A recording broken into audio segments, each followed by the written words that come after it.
Alright guys, बहुत सारी बातें आज, लेकिन कॉकरोचेस की पहली प्रेस कॉन्फ्रेंस और सबने वही पूछा जो सबके मन में चल रहा है, क्या कि भाई तुम्हारी फंडिंग कहां से आ रही है। The question about funding, funding किस चीज के लिए चाहिए? आपने बोला ये पोस्टर 200 रुपए का है। यहाँ पे इतने लोग इकट्ठा हो गए, एक रुपए सब लोग देंगे, 200 रुपए का पोस्टर नहीं बन जाएगा क्या?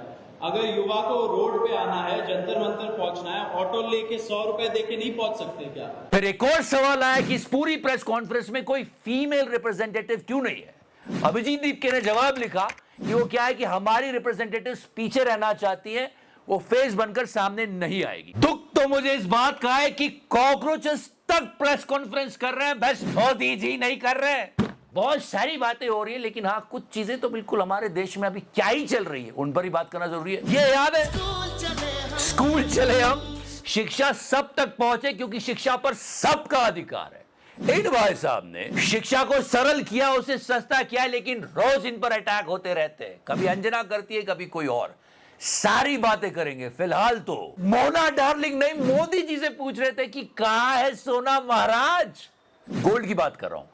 $12 billion worth of gold government of India ने सेल कर दिया। ये खबर चली थी, हो गया, ये खंडन आ चुका है आरबीआई से, लेकिन सबकी नींदें उड़ गई। और नींदें उन सीबीएसई स्टूडेंट्स की भी उड़ी है कि क्या ट्रांसफर करने से प्रॉब्लम सॉल्व हो जाएगी। सारी बात करेंगे। सब्सक्राइब कर दो। लोग क्या क्या कह रहे हैं। मुझे मोस्ट स्टूपिड पीएम कहा गया। एंड कल खान सर ने अंजना को बहुत कुछ सुनाया था। नाम लेके कहते हैं अंजना तुम बेवकूफी करती है।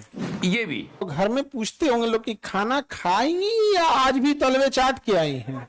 फिर खबर आती है कि इनकी कोचिंग इंस्टीट्यूट के बाहर गोली चली, झगड़ा लड़ाई हुआ, किसी की पिटाई हुई। तो पूरे देश ने ये खबर मिलते ही पहली चीज क्या सोची, क्या अंजना मुझे क्रेडिट नहीं चाहिए। आगे बात करेंगे किसे क्रेडिट देना चाहिए नहीं देना चाहिए, पर सोने की बात सुनकर आज लोगों की नींदें उड़ गई।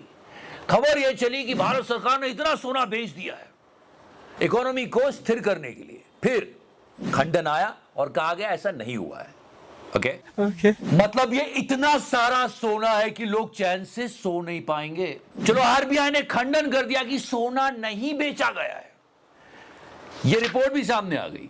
फिर लोगों ने कहा कि ये तो अप्रैल तक की है, हम 22 मई की बात कर रहे हैं। फिर सवाल खड़े होने लग गए। And nation really wants to know right now कि मोदी जी क्या हमने इतना गोल्ड बेच दिया है? तो मोदी जी क्या बोल देंगे, क्या मेलोडी खाओ खुद जान जाओ। मैं फिर बता दूं, खंडन कर दिया आरबीआई ने। ये डेटा दिखा कि देखो भाई, कहीं नहीं गया हमारा सोना, यही है। पर कुछ लोग सवाल कर रहे हैं ये अप्रैल तक का है, मई की कहां है। बहुत सारी बातें अभी भी चल रही है। मोदी जी आप तो सोना बचाने आए थे, मंगलसूत्र, उनका मंगलसूत्र, उस पर उन लोगों की नजर है। ये जो वादे किए थे याद भी रहते हैं कि आम की गुठलियां ही चूस रहे हो। आम चर्चा का विषय होता है। आपने क्या क्या बातें की थी मोदी जी यार। सरकार गरीबों के कल्याण के लिए होती है। अरे वो तो अच्छा हुआ कि रिपोर्ट गलत निकली, वरना आज तक भारत के इतिहास में किसी भी प्रधानमंत्री ने सोना बेचा नहीं है। विपत्ति के समय भी 1991 में भारत ने इंग्लैंड में सोना गिरवी रखा था, उससे बेचा नहीं था। चलो, पीआईबी ने अच्छा किया ये बोलकर। और तो और ये न्यूज भी फेक हो तो कितना अच्छा है। कौन सी? कि इस डोलान ने, योर फ्रेंड ओनली ने और ज्यादा टैरिफ लगाने की बात की भारत के ऊपर। उसमें इसको ऐसे कवर अप करा गया एनडीटीवी द्वारा कि देखो 60 और देश है, भारत समेत 60 देश।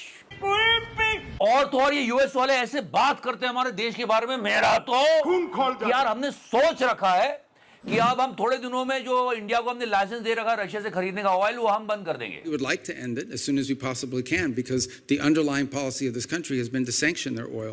These are time limited. फिर याद आती है अंजना, बिजलियां कड़कती है। बिजली कड़कती है मतलब।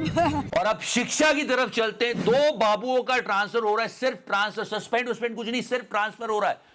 और ऐसे चला रहा है मोदी मीडिया की मोदी सरकार का बड़ा एक्शन, कर दिया 2 लोगों का ट्रांसफर। अरे एंड नीट की बात याद है आपको, जब नीट पेपर लीक की बात हुई थी, याद है जब लोगों को पकड़ा था तब उन्होंने क्या कहा था? यस याद करो क्या कहा था? बड़े लोगों को तो बचाया जा रहा है, उनको बचाया जा रहा है। दे सेड कि बड़े लोग इन्वॉल्व है, उन लोगों को पकड़ने की जरूरत है जो बड़े लेवल पर ये गेम खेल रहे हैं। बाबुओं का ट्रांसफर करने से क्या होता है यार? बड़े लोगों को तो बचाया जा रहा है, उनको बचाया जा रहा है। सच में देश संकट में है, फिर कोई एग्जाम लीक हो जाएगा।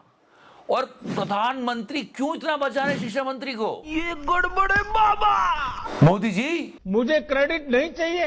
अरे लेना पड़ेगा महाराज, क्योंकि सारा क्रेडिट अंजना ओम कश्यप ने ले रखा है। कितनी ट्रोलिंग झेल रही है ये। क्यों क्यों क्यों सब जानते हैं। अंजना ओम मतलब सीधे तोप का मुंह घुमा के अपनी तरफ कर लिया ताकि धर्मेंद्र प्रधान जी पर आंच ना आ जाए। जान दे देंगे इसके लिए। अरे शिक्षा मंत्री से सवाल पूछो, क्या कर रहे हो? फिर पेपर लीक होगा, फिर बच्चों का समय खराब होगा। क्या है यार ये? भाई साहब, ये हंसता हुआ नूरानी चेहरा देख रहे हो, ये चेयरमैन थे सीबीएसई के, इनका ट्रांसफर किया है। अब ये क्या है? क्या संयुक्त सचिव कृषि विभाग, मतलब अब किसानों के बुरे दिन आने वाले। और सीबीएसई के बच्चों के बाद देश के किसान कहेंगे मैंने तेरा क्या बिगाड़ा था। और इससे गोदी मीडिया मोदी सरकार द्वारा उठाया हुआ कड़ा कदम बोल रहे। सीबीएसई से जुड़ी हुई बड़ी खबर आ रही है, बड़ा फैसला लिया है, बड़ा एक्शन देखने को मिला है। ये कड़ा कदम है। अरे इतना तो रूटीन ट्रांसफर में हो जाता है यार, ये कड़ा कदम कैसे बोल सकते हो आप लोग? साफ साफ समझ में आया था। ये देखो, ये कॉपीज का ये वायरल हुआ था पिक्चर, जहां समझ में आ रहा है कि स्कैन तक नहीं किया है कॉपीज को, फोटो क्लिक कर दिए। इतने सारे बच्चों के भविष्य के साथ खेला गया और बाकी पेपर लीक उसका क्या? बड़ा अरे यहाँ इधर सवाल पूछो, यहाँ सवाल पूछो। जिन लोगों को पेपर लीक के समय पकड़ा था, मैं फिर से वीडियो दिखा रहा हूँ, कहा था कि बड़े लोगों को बचाने की कोशिश की जा रही है। अरे गहरी नत्थू गहरी बात हो चुकी है। अंजना के बहिष्कार से लेके खान सर की कोचिंग के सामने हाहाकार तक।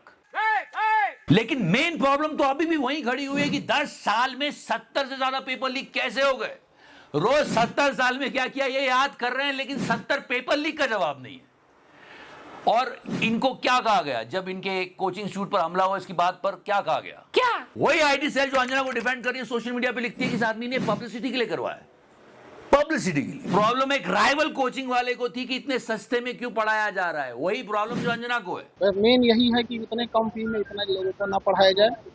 तो अब प्रशासन से भी कहते हैं कि सिक्योरिटी ध्यान में रखा जाए, क्योंकि गरीब को भी पढ़ने का अधिकार है। एजुकेशन का सस्ता होना चिकारों को शूट नहीं करता छोटे।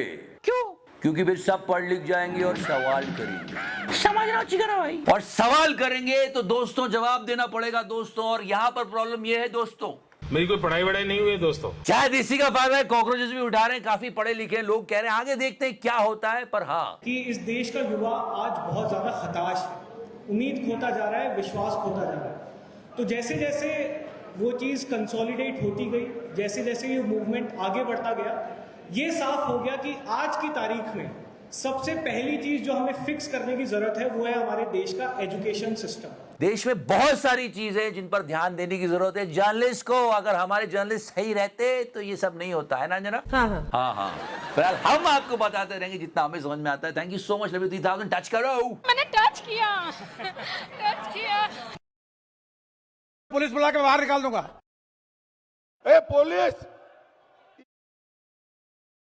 योगी जी धीरे धीरे।